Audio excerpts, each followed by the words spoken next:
नमस्कार, आप देख रहे हैं ई पेपर इंडिया।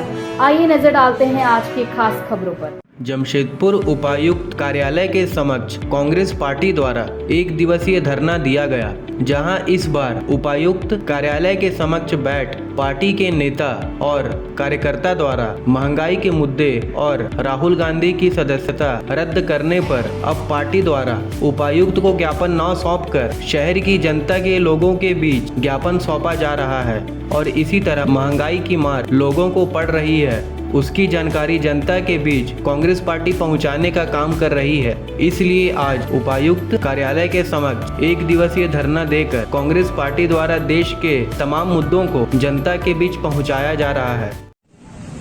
सर, हम तो आज यहाँ देश की जो ज्वलंत मुद्दा है, जो आपकी हो, मेरी हो या आम जनता की, जैसे कि आप देखेंगे कि जमशेदपुर मजदूरों का शहर है, महंगाई का आलम क्या है आपसे छुपा हुआ नहीं है। ये की बढ़ोतरी जो होती थी कांग्रेस के सरकार में, हर 4 साढ़े 4 साल में आम लोगों का, आम मजदूरों का सैलरी डबल हो जाता था डीए बढ़ोतरी के माध्यम से। आज इनके द्वारा पिछले 9 वर्षों में मात्र 69% की डीए बढ़ोतरी हुई है और महंगाई ये है कि महंगाई 70 रुपये में बिकने वाला सरसों तेल आज 200 रुपये लीटर में बिक रहा है।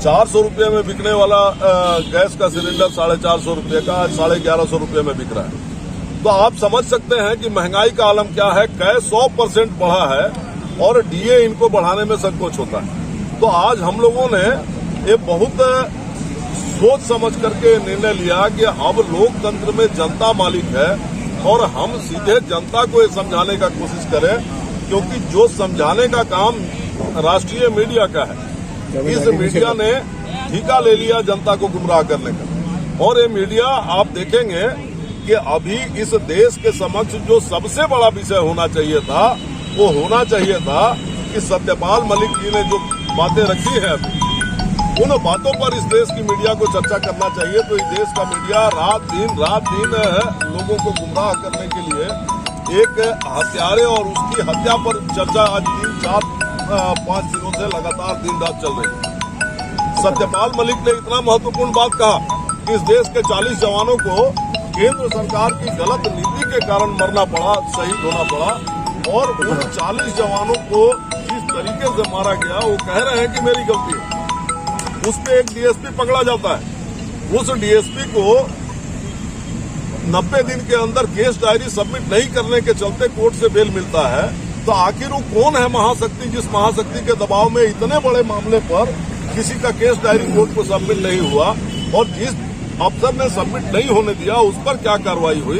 ये मीडिया में चर्चा ये होना चाहिए किस तरीके से महंगाई आसमान छू रही है, किस तरीके से इस देश में बेरोजगारी बढ़ी हुई है।